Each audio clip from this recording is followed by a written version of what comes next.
Fernando Merino Rafael. Él es biólogo de la Universidad Nacional Mayor de San Marcos. Y con él vamos a conversar de la tragedia ecológica de Lima y Callao. Él tiene otra solución, él tiene una propuesta alternativa que se llama bioremediación. Vamos a conversar en qué consiste y cómo él visualiza, porque hay otra cosita que me ha gustado de Zona de Gol el día de hoy, la pregunta incómoda. Y voy a comenzar con el biólogo Fernando Merino con una pregunta incómoda también. ¿Cree que se ha actuado adecuadamente frente al desastre ecológico? No, definitivamente no. Comenzando por la empresa causante del problema, ¿no? Toda empresa, toda operación industrial tiene un programa de manejo ambiental. Es obligatorio. Antes de echar a andar cualquier proceso de producción industrial, se hace un estudio que se llama estudio de impacto ambiental. Y en ese estudio de impacto ambiental están considerados todas las acciones y los impactos que van a producir en la zona de operación. Y eso va acompañado de un programa de manejo ambiental. Y contempla casos de emergencia como el que ha pasado. Entonces, Repsol tiene que tener ese programa de manejo ambiental. Y ese programa de manejo ambiental dice que una vez que se produce un derrame, automáticamente hay que cercar eso para que la masa de petróleo, la marea negra, no se difunda. No lo han hecho, pero permanecieron demasiado Ocurriendo tiempo. ahora, por ejemplo, ¿no? Y el ecosistema marino pues tiene muchas corrientes, ¿no? Vientos, entonces rápidamente la marea se va expandiendo. Ellos debieron haber echado a andar este programa de manejo ambiental inmediatamente. Bueno, no lo han hecho, han transcurrido muchas horas y el problema es que esta marea, esta masa de crudo se ha expandido. Las corrientes van de sur a norte y desde Ventanilla pues ahora están frente a las costas de Barranca, ¿no? Norte de Lima, y probablemente sigan subiendo mucho más. Dice que se han derramado 6.000 barriles de petróleo. Cada barril de petróleo tiene 42 galones de crudo. Y un galón tiene 159 litros aproximadamente. Si multiplicamos, y debe ser mucho más, se han vertido más de 40 millones de litros de crudo. El crudo es una mezcla compleja de sustancias orgánicas llamadas hidrocarburos, altamente tóxicas. Hay toda una mezcla de hidrocarburos alifáticos, ramificados, aromáticos, bencénicos, etcétera, etcétera, etcétera. Estas sustancias son sumamente tóxicas, no solamente para los organismos visibles por el ojo humano, sino sobre todo para todos los seres vivos que habitan en cualquier ecosistema. Y la mayor parte de los seres vivos que habitan cualquier ecosistema Doc, no son doctor visibles, son Merino, eso quiere decir que microorganismos. los daños no solo son en flora y fauna. Exactamente. Es en todas las comunidades de ese ecosistema. Y como le estoy diciendo, el 90% de la diversidad biológica de especies que hay en cualquier ecosistema son microorganismos. Algas, levaduras, hongos, bacterias, virus, todos van a ser alterados. Todos forman una compleja red que nosotros los biólogos llamamos red trófica, que le da el equilibrio al ecosistema. Un ecosistema, mi estimado Calderón, un organismo, un animal, una planta, un ser humano, tenemos una situación que se llama homeostasis, equilibrio orgánico, salud. Un ecosistema también tiene su equilibrio. Si nosotros vertimos un agente extraño a ese organismo, entre comillas, ese ecosistema, lo alteramos, pues. Se alteran los flujos de materia y energía en el ecosistema.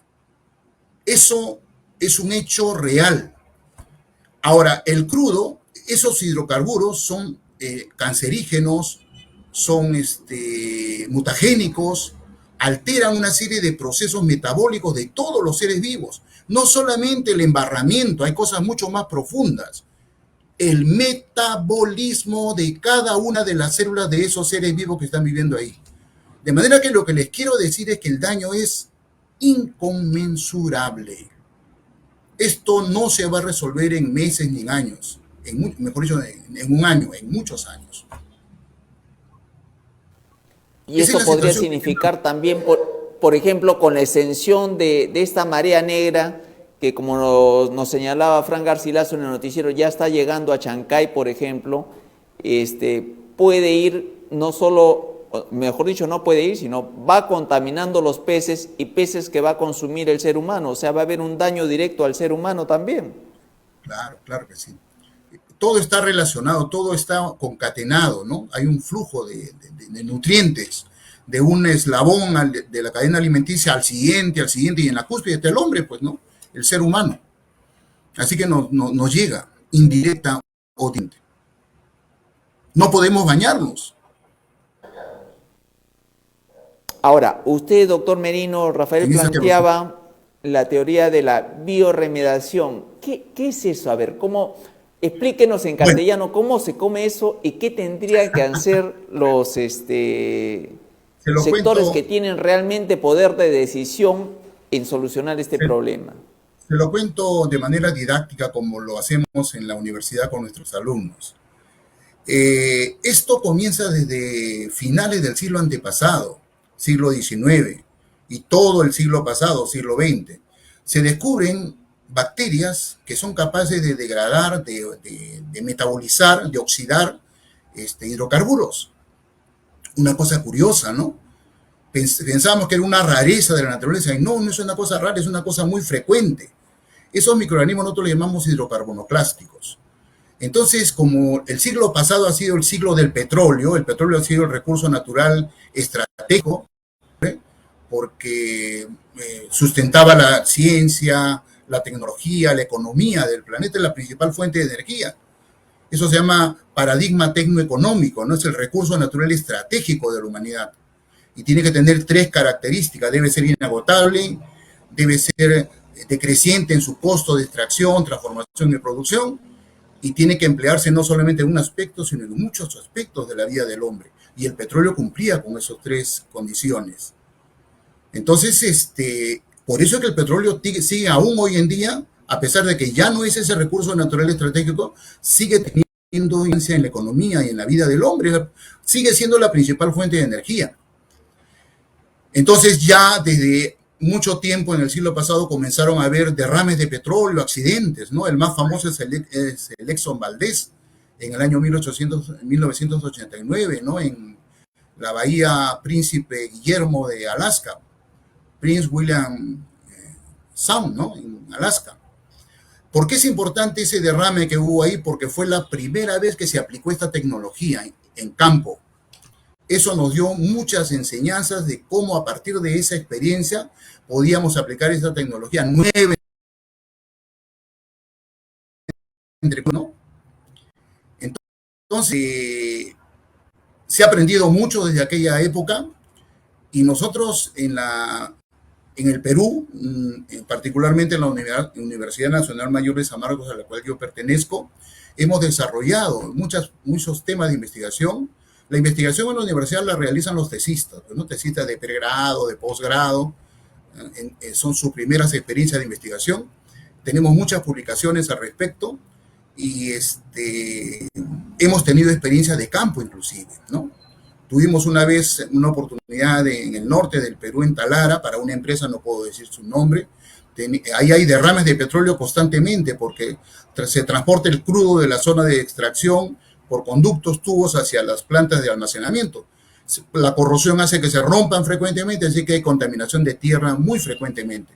Bueno, me dieron un trabajo para remediar 50.000 metros cúbicos de suelo contaminado con crudo. Apliqué esa técnica de bioremediación, ¿no? En esos 50.000 metros cúbicos, y fue exitoso. Logramos bajar un tenor de 14 a 16% de hidrocarburos totales a 1.5%, que es lo que pide la EPA, ¿no? De manera que tenemos una experiencia en eso, ¿no? Pero eso está sustentado en todo un trabajo de investigación a nivel de laboratorio y a nivel gabinete, ¿no? De microcosmos, piloto, etc. Esa es la técnica. Pero Aplicarla debo en este decirle, caso, doctor, aplicarla en este caso, además de la decisión política, ¿qué implicaría? implica que el gobierno se ponga las pilas, le exija a la empresa Repsol que use las técnicas más avanzadas para solucionar el problema. Pero le iba a decir, la técnica de bioremediación no es la única, es complementaria. Cuando hay un derrame de petróleo, lo primero que se tiene que hacer es sacar físicamente, remover. Por ahí hay una corriente que están usando, por ejemplo, matrices como cabello humano, cabello de animal, llegue a esas matrices y pueda ser fácil removerlas. Todo medio que permita sacar físicamente esa masa oleaginosa va a ayudar en un primer lugar. A nivel de mar, tiene que bombear el agua, separar del petróleo unos equipos que se llaman skimmers, ¿no? Que separan la parte oleosa de la parte acuosa. Eso tiene que hacerse necesariamente. Eso tiene que hacerse, se debe estar haciendo ya. La bioremediación es una técnica que va a complementar eso. Va a hacer que esos restos de hidrocarburos que aún quedan, porque no se puede quitar todo, las bacterias completen el trabajo. Ese proceso bacteriano es lento, naturalmente lento. Ya está ocurriendo, ocurre espontáneamente. Esas bacterias ya están ahí, pero están en pequeña cantidad. Cuando hay un derrame de petróleo, el petróleo actúa como un seleccionador. Es tóxico para otras bacterias, pero para ellas no. Entonces ellas se ven favorecidas, se enriquecen, empiezan a aumentar y empiezan a hacer su trabajo, que es degradar el petróleo, porque comen petróleo, se alimentan de petróleo. El petróleo, los hidrocarburos es la fuente de energía que tienen ellas. Pero ese proceso es lento. Entonces, ¿qué hacen los biotecnólogos? Como yo soy biotecnólogo, y en el mundo de desarrollo yo hay ingenieros biológicos, así como hay ingenieros químicos, en el primer mundo, hay ingenieros biológicos, ¿no? ¿Qué hacemos nosotros? Aceleramos ese proceso. Hacemos que ese proceso, que es naturalmente lento, sea mucho más rápido y logremos el objetivo, ¿no? Ese es el tema, por qué la bioremediación sería el proceso que deberíamos aplicar a continuación, no afecte mucho tiempo a nuestro ecosistema. La idea es que el ecosistema de la costa peruana frente a la costa de Lima vuelva al estado antes del impacto, ¿no es cierto? Es como un paciente. Un paciente se ve afectado por una infección viral, por una infección bacteriana, es afectado, se ve desorganizado, pero luego se recupera y vuelve a tener salud. Eso es lo que tenemos que hacer con este ecosistema. Hay que ayudarlo. Naturalmente lo puede hacer, pero hay que hacer que esto sea más rápido. Ese es el planteamiento, mi estimado amigo Miguel Calderón. ¿Qué tan rápido sería estimular ese proceso y qué tan costoso sería para Repsol o para el país? Mire, hay varias formas de aplicar. Hay estrategias, dada la extensión, lo que creo yo como experto en el asunto, que se tiene que aplicar ahora es bioestimulación. ¿Qué cosa es la bioestimulación? Es darle al ambiente, a esas bacterias que están en el ambiente, las mejores condiciones para que desarrollen más rápido. ¿Cuál es el factor limitante para ellas? Nitrógeno, fósforo. En el ambiente marino hay, en este caso por el hidrocarburo, hay abundante carbono, pero hay limitación de nitrógeno y fósforo. Entonces hay que agregarle eso, nitrógeno y fósforo, de la manera adecuada. Adicionando eso, estas bacterias van a verse muy satisfechas, muy estimuladas y van a comenzar a crecer mucho más rápido, ¿no? Y por lo tanto van a comenzar a degradar el petróleo. Ahora, la idea es fácil aparentemente, pero ahora, ¿cómo le aplicamos ese nitrógeno y ese fósforo? ¿De qué manera? Imagínese usted tirar sales de nitrógeno, sales de fósforo, se diluyen, pues, ¿no? Y el diluirse, su concentración disminuye, no le llega a la bacteria. Entonces hay unos nutrientes, se llaman fertilizantes comerciales, sintéticos, oleofílicos, que se usan para este caso. Eso se puede comprar. Entonces, eso es lo que yo planteo que se tiene que hacer en esta situación. De repente, si hubiera estado más limitado, podemos usar otra técnica, como por ejemplo la bioaumentación. Aislamos las bacterias que están ahí, las llevamos al laboratorio, las hacemos crecer en un bioreactor, o sea, las multiplicamos in vitro, y las devolvemos ya crecidas, ¿no? Para que hagan el trabajo más rápido. Pero es tanta la extensión que eso sería impracticable, pues. Entonces, en esta situación planteo yo que el asunto es la bioestimulación. se le ha planteado, va a plantear la universidad esta propuesta, producto de la investigación de la Universidad de Cana de América? Me refiero a, ¿se Sí, le va a sí, sí. plantear al gobierno formalmente? Ya el vicerrector, el doctor Niño, ya ha reunido a los grupos de investigación, nos ha llamado, porque no solamente en la Facultad de Ciencias Biológicas tenemos, bueno, en este caso, para este tema, los expertos estamos en la Facultad de Ciencias Biológicas, ¿no? Pero también hay gente que trabaja en este tema respecto a los componentes del petróleo, en la Facultad de Química, Ingeniería Química. En la Facultad de Ingeniería Geográfica de Minas tenemos una escuela de ingeniería ambiental en la cual yo también participo, ¿no? Enseño ahí. Tenemos ingenieros ambientales que también tienen experiencia en el asunto. Yo creo que la universidad sí ya estamos moviéndonos y aparte de eso que estamos conversando ahora, hay que hacer todo un estudio. Cómo se están modificando las comunidades en el ecosistema, qué está pasando, qué manifestaciones de resiliencia tienen los microorganismos para soportar estas condiciones, ¿no? Para a partir de ese diagnóstico plantear la mejor estrategia de recuperación del ecosistema marino. Hacer esto haría que el proceso de limpieza de crudo demore aproximadamente ¿cuánto? Y no hacerlo implicaría que demore ¿cuánto? Mire, en las mejores condiciones, en otros casos, como por ejemplo el caso Prestige, el caso del Golfo de México, este proceso de recuperación ha durado 20 años aproximadamente. Si no hacemos nada, pues imagínense, esto se va a duplicar 30, 40 años, siglos, siglos. Entonces, con un poco de suerte y un poco de inteligencia, nosotros podemos hacer que de repente dure, no sé, 5, 10, 15 años, ¿no?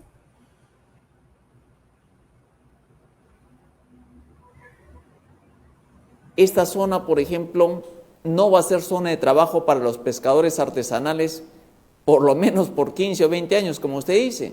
Y tampoco estas zonas del litoral, estas playas cercanas, van a poder ser playas concurridas por bañistas durante todo ese periodo. No. Yo estoy hablando, yo tengo en mi cabeza todo el sistema, el complejo sistema, ¿no? Cuando la mayor parte del crudo visible se elimine, ya eso no tiene, ya no va a tener contacto con los peces directamente. Entonces sí se van a poder consumir, pero mientras hayan estas mareas negras en la parte nerítica, ¿no? La que está cerca de la costa, el agua, incluso se está difundiendo la parte pelágica, ¿no? La parte más hacia adentro, no, pues no se va a poder consumir porque los peces están afectados directamente.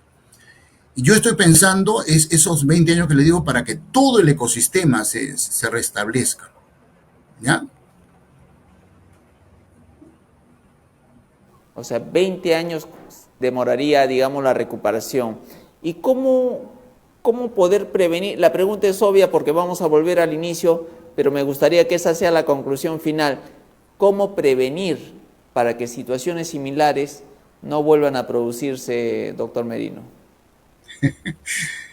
Es un tema político, ¿no? O sea, lo que estoy clarísimo es que las autoridades deben cumplir con su tarea. Si en nuestro país las sanciones por daños ecológicos fueran realmente drásticas y efectivas, yo creo que las empresas lo pensarían dos veces para cometer, no quiero pensar que es una negligencia de Repsol, ¿no? Pero tendrían mucho más cuidado. Yo creo que ante un oleaje como el que había, han debido suspender la descarga de ese crudo, ¿no? Aquí en el Perú estamos acostumbrados a que, pues, no creo que pase, sí, sigue nomás, ¿no? El transporte, los ambulantes y este tipo de cosas, un material tan peligroso como el crudo implica mucho mayor seriedad, ¿no? En su manejo. Yo creo que el problema es problema de gestión ambiental. Ahora, esto no es solamente lo de Lima. Usted sabe, amigo Miguel Calderón, en la Amazonía peruana pasa todos los años. Yo en febrero del 2020, cuando empezaba la pandemia, estuve en Daten del Marañón, el norte de Loreto, límite con Ecuador, justamente haciendo un trabajo ahí. y había un derrame en ese momento. Toda el agua de esa comunidad amazónica estaba dañada, no tenían agua que beber. El gobierno no los atendía, la empresa los palabrea, les dice que va a hacer cualquier cosa, ¿no? Entonces, el Perú es un país, no es productor de petróleo, pero tiene zonas de extracción. Y este problema de contaminación por petróleo es un problema constante en nuestro país. Entonces, en resumen, yo creo que lo que falta es más gestión ambiental, supervisión, auditorías ambientales. No solamente se hace una auditoría cuando ocurre el percance, se hace antes de prevención. Es lo que yo puedo decirle, amigo Miguel Calderón. Merino, de verdad le agradecemos no solo su tiempo, sino esta reflexión en voz alta que ha hecho como investigador y como educador. Ojalá las autoridades de gobierno central lo hayan escuchado y ojalá la misma población también haya entendido la gravedad del problema, ¿no? Y Muy no quisiera amable, que muy lo buenas tome, noches, no quisiera, bendiciones. gracias, amigo. Finalmente, nada más. No quisiera que lo tomen a mal, ¿no? Estas últimas reflexiones que he hecho, sino simplemente como una reflexión, un mea culpa, ¿no? Tenemos que salir de esta situación de inercia, de falta de compromiso con nuestras responsabilidades. Simplemente es eso, ¿no? Positivamente. Esa es mi intención.